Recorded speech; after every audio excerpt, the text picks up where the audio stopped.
Hello, my name is Ralph and welcome back to the channel. It's my time, let's go. Today we're working on a few different things, and I've got my buddy Frank came in and he's visited with us and brought his bike down to just tidy up some stuff, and he had an electrical problem which we nailed down to being around the switch and a couple other small things. We're going to show you a little bit of that.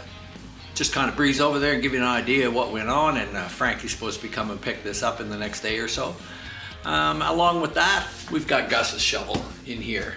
And Gus was in to visit us the other day and brought the shovel up to me, and we went through a torquing sequence to show him how to torque the motor down properly, some of the special tools that I use, and the things to watch out for.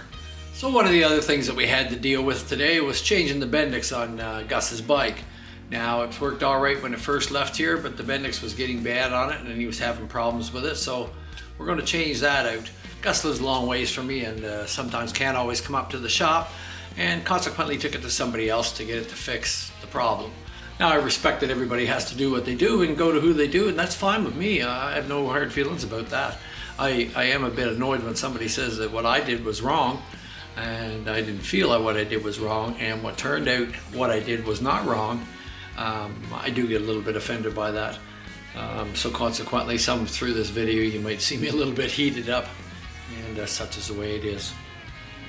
I only try to do my best and try to pass on what I do and how maybe that can help some others. And hopefully, when I point this out to you, it won't be a mistake that somebody else will make when trying to install one of these units and thinking that the arm's got to come out farther and not thinking about how far it has to go back. Easy mistake to make, but you got to use the right parts. If you don't use the right parts, it's not going to work properly. You can't jury rig something else in there and say that that's the way it should be when that's not the way it should be.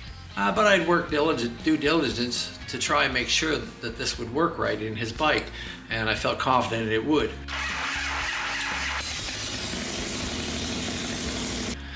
Now, once we get into it here, you'll see what happened to it and why it wasn't working right, and we did the repairs, put the right things in there, back the way it should be, and now it's working properly.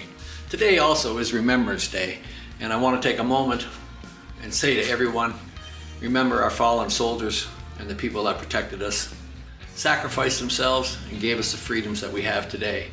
My whole family is a military family, right back to the First World War. My great uncles, my grandfathers, both grandfathers, my father, all were military members. And every time this time of year comes around, not just now, but when this comes around, it particularly strikes deep to me because we are a military family, of how important it is that it's not forgotten, it's not passed by. You know, there are some coming up, the other generations don't even know what happened. You know, these men dedicated their lives to the military, served well, and were proud soldiers, each and every one of them. So I ask you all to take a moment and remember these people that gave us our freedoms that we have today. If not for them making the sacrifices they had, we might not be here. Or we might not be enjoying the kind of country that we live in. Good or bad, we have our freedoms. All right, so let's get on with the video and see what's happening. So Gus is here today. We're just gonna do a little work on his bike just to keep up to some regular maintenance that needs to be done. So yeah, decided to bring it up and visit, which is the main thing. That's bigger than anything. So sure, we're gonna go through some stuff and try to get him squared away so that when he puts it away for winter, she's all good. Yeah, I love it. I love it, love it. Oh, he's getting his hands dirty now. Just look.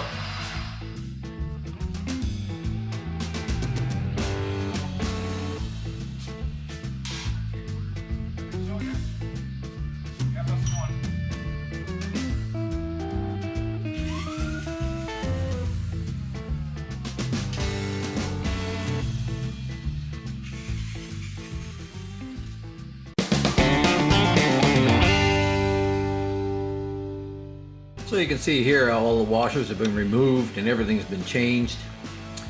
And when you try to engage this out, turn it so it will engage,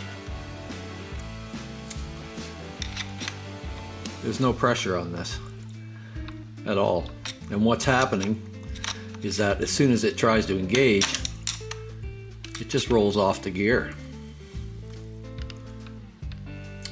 There's hardly any engagement down here. Looks all right there, but there's no pressure to hold it out at all.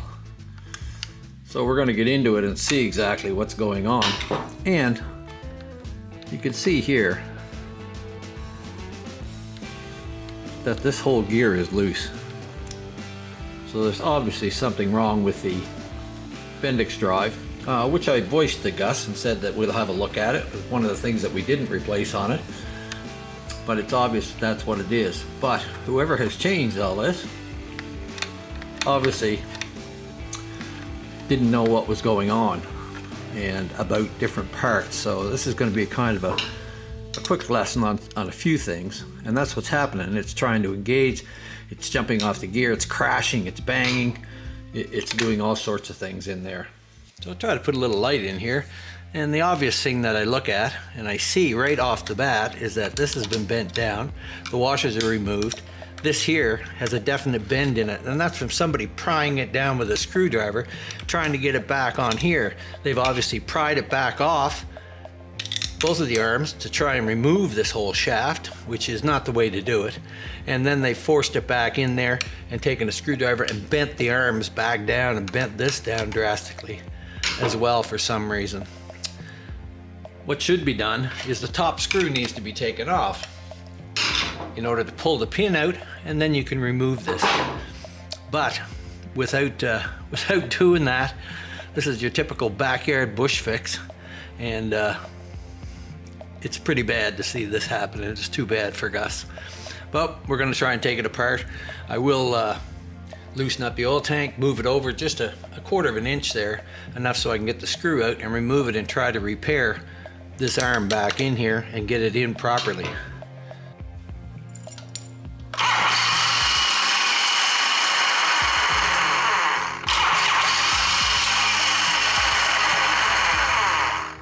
So the first thing we'll do is get the battery disconnected so I can pull the battery out.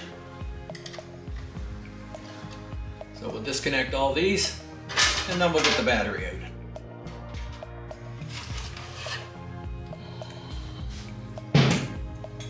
So by just undoing the front bolt, one little bracket that supports it there, and taking the screw out of this, we're now able to just slide that over a little bit, and I think that will give me enough room. And by taking that 5 minutes, I now have enough room to get this screw out of the top.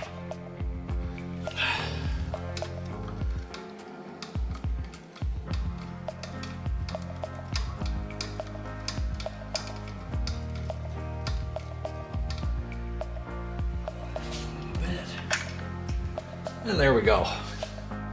Screw comes right out.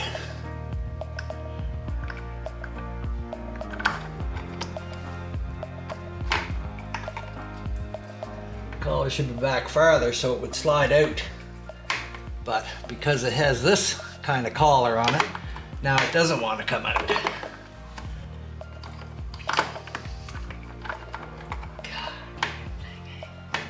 Well, we're going to have to pull a pin off it anyway, so pin's got to come out because we're going to change it anyway.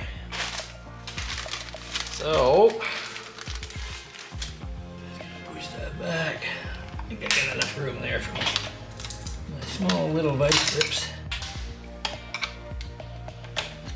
Pull it around so I can see the pin.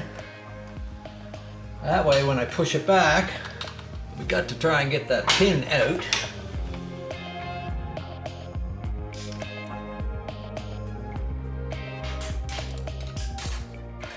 Well, we lost that. She popped out. We'll have to find it. Spring off. And I guess we're gonna have to back the solenoid off as well.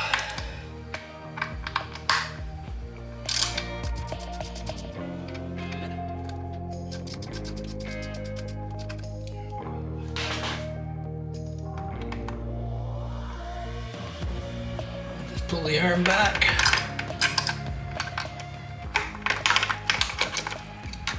Then we'll slide it right out.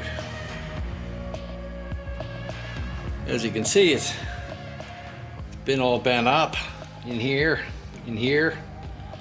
But the obvious thing here is this. So what we have on here is a thin collar.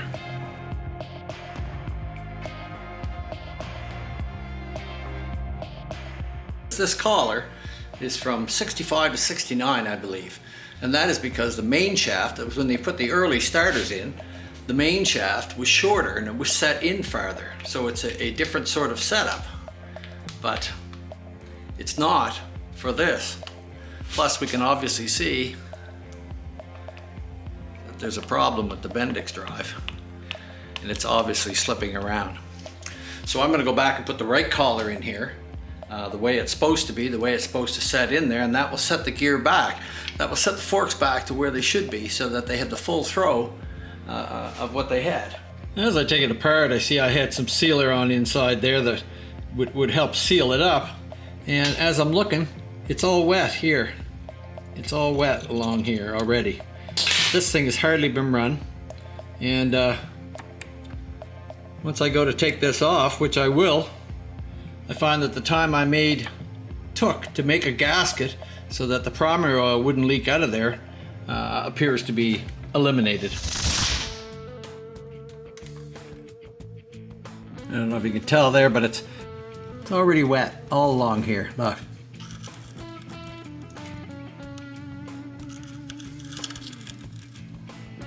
And the gasket is gone, and they put some sort of little O-ring in there.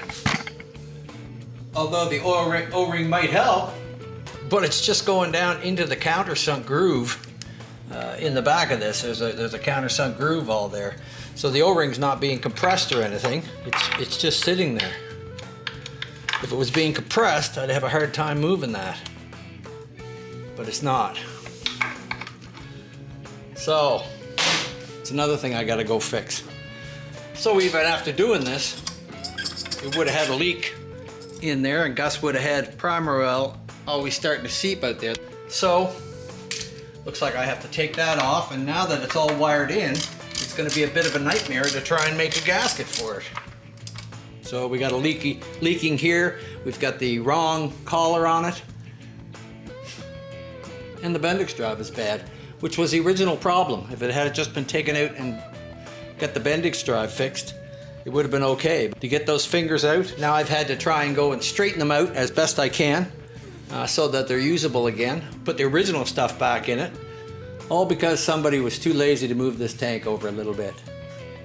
And they didn't understand why the collars were different. How you could put a collar only made from 65 to 69 in there because you were trying to force the forks out, and you'd taken the washers out because the washers were making the forks go back and sit on it where it was supposed to at rest. And then it would shove it up. That's what happens. Live and learn. Let's get at it.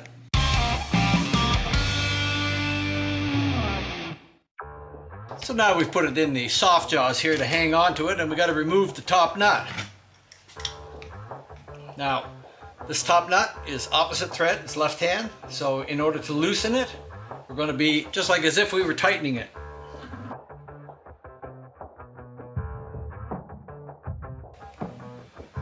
Nut off, take our top piece off, and we'll take our Bendix drive off. Now down inside of here is a small C-clip, and we've got to get that C-clip off to get this piece off so we can attach it to our new Bendix drive. So we've just put a little longer things on our needle nose here, clip remover to take this little clip off that's inside. Then we have our unit like this, and we're just going to take that off. You see there's a small groove around this here. So we just put that down on there and snap it in. Put our C-clip back down in there. And we don't spread the C-clip any farther than we have to.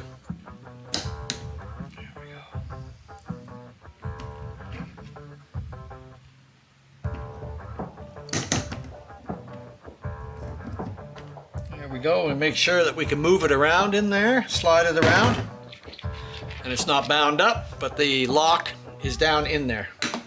Put a little bit of grease on that.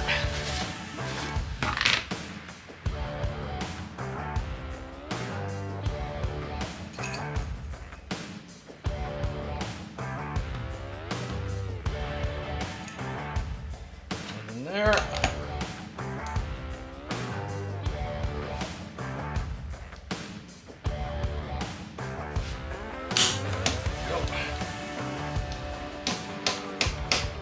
That's what we want. Put the piece back on. Just sets in there like that. Little dab will do you. All right. And again, this is left-hand thread, so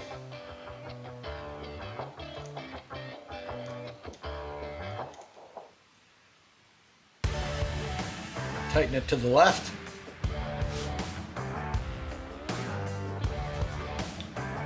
And we just tighten it on there.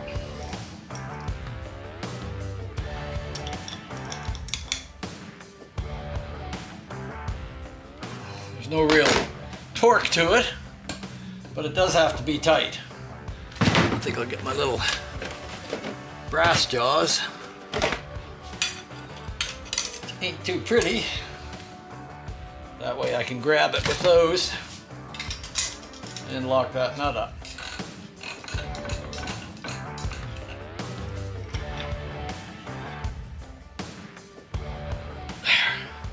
So as I said, there's no real torque spec on this nut, but you want to make sure that you've got it tight. You don't want it working its way off, and then you have more troubles when you're with your starter if this starts to come loose on it. So there, we're all good. Put some grease on our spot in here, and we'll go back out and see if we can slide this in.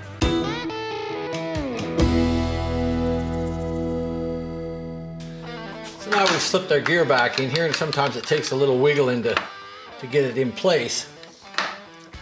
And there, we're locked in. Now in order to get your arm out, this little arm back in there, just gonna have to pull it out slightly. Sometimes it takes some wiggling to get that in there. If you find it impossible and you don't want to move the clutch unit out, you can back off the screws in the starter and just back it up a little bit. But we're able to get it in there. Now we'll make sure that our fingers will go into the proper slots.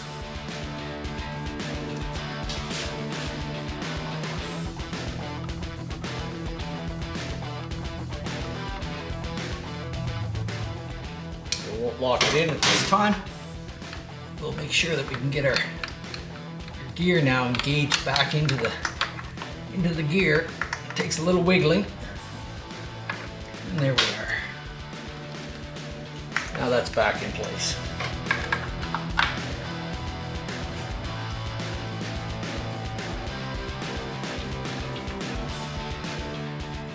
Okay, a couple little screws back in here, just to check.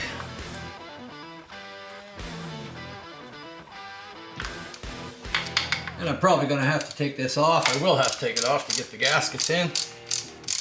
But I want to see that it's forcing the gear back where it should be.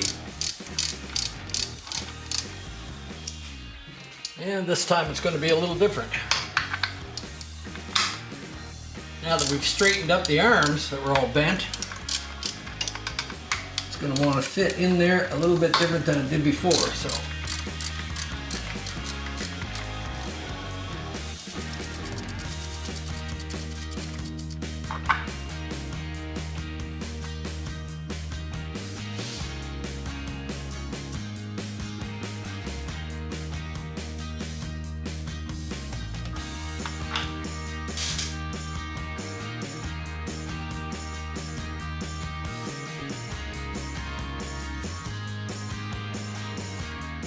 One of the other things that we found was this piece here was actually made a little bit longer.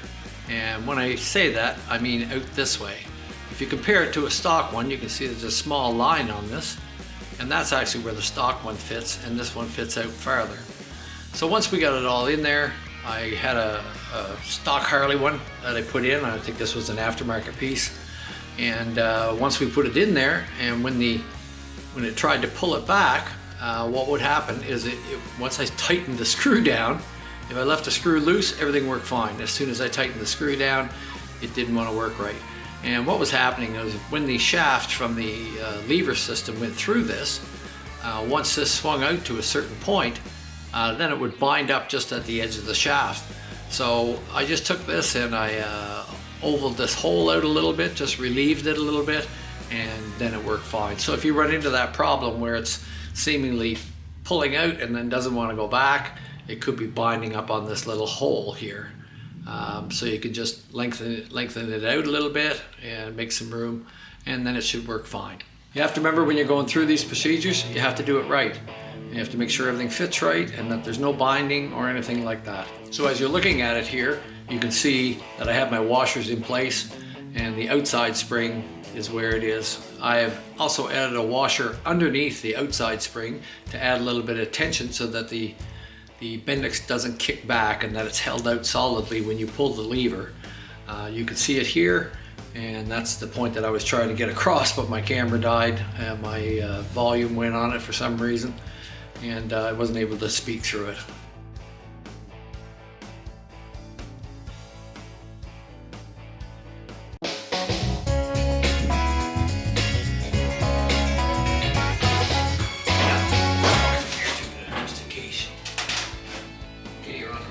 Yeah. Pipe. Yep. Good. Floor, yes we are. There. You good? Yep. Thank you, thank you. Thank you, thank you. Thank you for your support of veterans. That's important. And I really appreciate it. And I'm sure I feel like you feel about it. and it's nice to hear that your family was military. Yeah. You know, that's Right back to freaking the First amazing. World War. I'm actually the only generation that's It not. didn't go. Good. Well, bye, Myra. Thanks, brother. No problem. Thanks, man. No problem. Keep in touch, man. I absolutely will. Yeah. I'm gonna go tear that tank off, get that fixed, and do an oil change, and Yeah. get it ready for winter. Here she goes.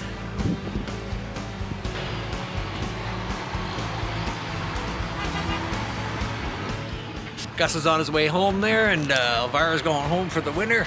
It's always nice to see Gus. I really enjoy his company here and his enthusiasm about learning about his bike, and that's what it's all about. So now time for me to get on some other projects.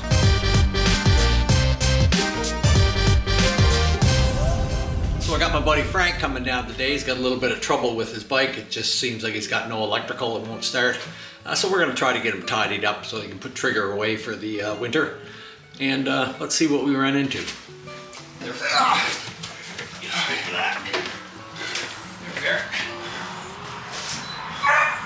Well, look at the derelict coming in today. Hey, gentlemen. How are you? Good. Good, Johnny. How are I you? was hoping to see some. Not yet. We haven't got that. That's far. coming. I just got it here. It's gonna happen. But I gotta go and get my seat because I want to put my knee on that to. I brought the seat in. I know. Oh, you did? I know when you're kicking, it's got to be just right Yeah. for you. You're like, Yeah. yeah. So I've gone through and traced all the wiring here, starting back at the rear and going through, and I got power up to here. We've taken all the terminals off and sanded them all off, but we find when we turn this switch hard to the right and you wiggle it a little bit, it causes a short. So we're gonna have to put a new switch in it, I guess. Looks like that's where our problem lies. Fun.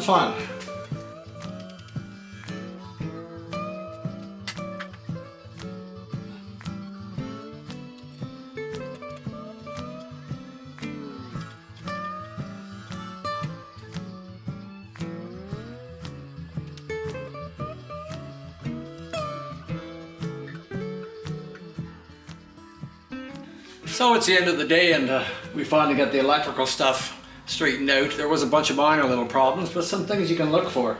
When we tightened the dash down, the switch was bad also, but there's little tiny screws that hold these terminals down. And when it tightened the dash down, there was one terminal in the rear here that wasn't being used, but I still had the screw in it. And that screw was going down and touching on the mounting plate in there. You put the dash on, nothing. So We've also gone through and we've done all of his old breakers and stuff, which are still in it, and they've been in it for years, and they were all rusted up, and one had a sort of half broken wire. I went by and cleaned all the terminals off. We put all new ends on it, and now we have lights. We have everything that we need. So Frank's gonna pick it up tomorrow, and hopefully we got it all squared away. But there's always the little things with electrical to try and figure out what it is. But you start at point A at your battery and trace your wire back and go up and check that you've got it to your power here to start with, and then go through the rest of it. But sometimes it's little things like that, a small little screw, and that can create you a lot of problems. And your breakers. Your breakers are like your ground strap. You need to clean the terminals off periodically, sometimes put new ends on them, wire brush them all, make sure you got good contact on them, then you're good to go. So, Trigger can go home now for the winter there, and she'll be good to go in the spring.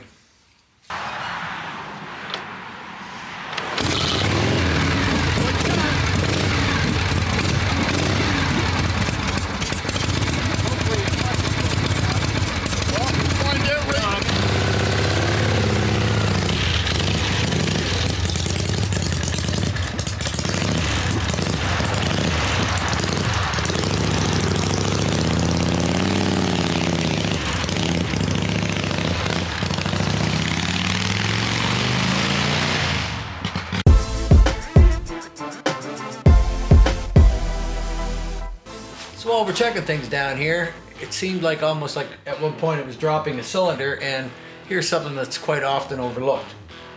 I've moved these spark plug wires out now, and I'm going to sand these off. But these terminals were way up inside the boot, so that when you actually tried to put them down inside, you push the boots back so that they're extending out past the boot, so that you know they're going to go down into the copper part of it there. Now both of these had the end of the cable, or the spark plug cable, way up inside the boot. And when you look down inside your coils, you're probably that far before you're getting to the brass part or the copper part inside. And it's very cruddy in there. I'm going to try and take this little wire brush.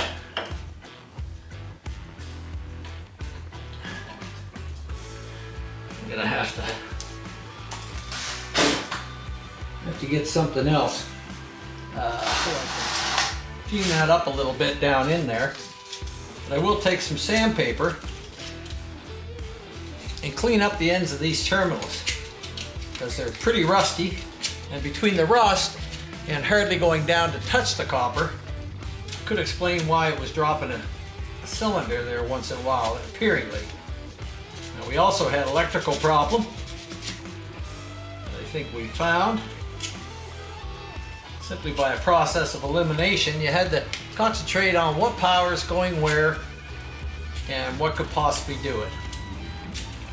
So we were able to eliminate some things and see what was going on. So there's a toggle switch here which controls Frank's flashers, and the flasher was mounted in underneath here. I have it out at the moment, but there was 2 wires to the flasher and there was some bare wire sticking out. Now possibly that could have been grounding out in there, I'm not sure. But one of the real culprits was this switch. And this switch was mounted in the dash, and so when it went there and you put the dash on, it would push down on it slightly. So because that toggle switch was there, when it went onto the dash, it would actually touch that terminal. And if I push down a little bit on that terminal, there's what happens. And it would short it out, just like that. So we did have some problem with the dash, and we were fooling with it, thought we had it. Each time you thought you had it, put the dash back on, everything seemed to be fine. Turn the lights on, Frank would start driving the bike, and a little bit of vibration, and that's what would happen. So I'm pretty sure we've got that there.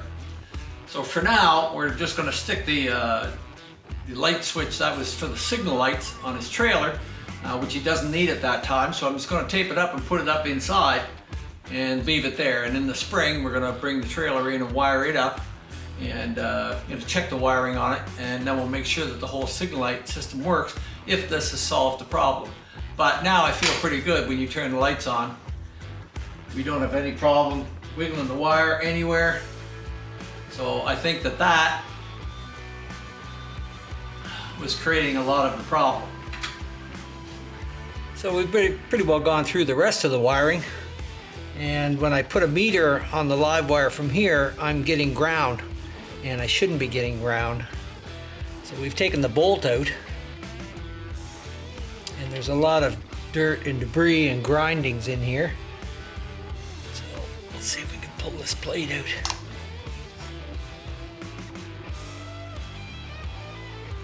Look at that. She's ground right through the back of the plate. And this is a single fire system, so things have to be working tip top. And look what we got.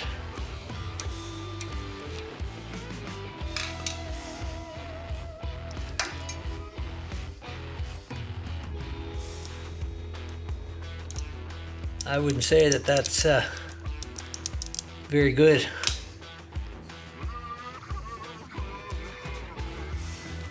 So we definitely got a problem there. Springs broke on it. Pivot shaft's pretty well worn out. So, single fire dropping one cylinder, popping and farting. Here's what's happening. It's ground right into the back of the plate. So I couldn't quite get what was happening there, but when I put a meter on my terminal, I was getting a ground, and I shouldn't have been getting a ground there under any means. So this weight set and blowing up, and shorted the ignition system out, and that's why I was getting weird things happening. But it's obvious now that I've pulled the plate out, I don't get a continuity to the ground. And I was getting that off the plate, so there lies our problem. We'll have to fix that. So in the end, it ended up being a patience tester to try to figure what was wrong. But I think we've got everything now. Frank's gonna bring trigger in the spring. We're gonna do a complete wiring from front to rear. There still seems to be live wire from the lighting circuit that's grounding somewhere, and I haven't found that, but it's not important now. It won't even run with the way that weight set is and stuff. So that explains why it was going and then would break down on one cylinder. In any case, electrical wiring is just patience. You just gotta take your time, go from 1 to A to B to C, eliminate things, take things off the switch, check and see if you got power there. It's all kinds of little things. But that's the way it goes.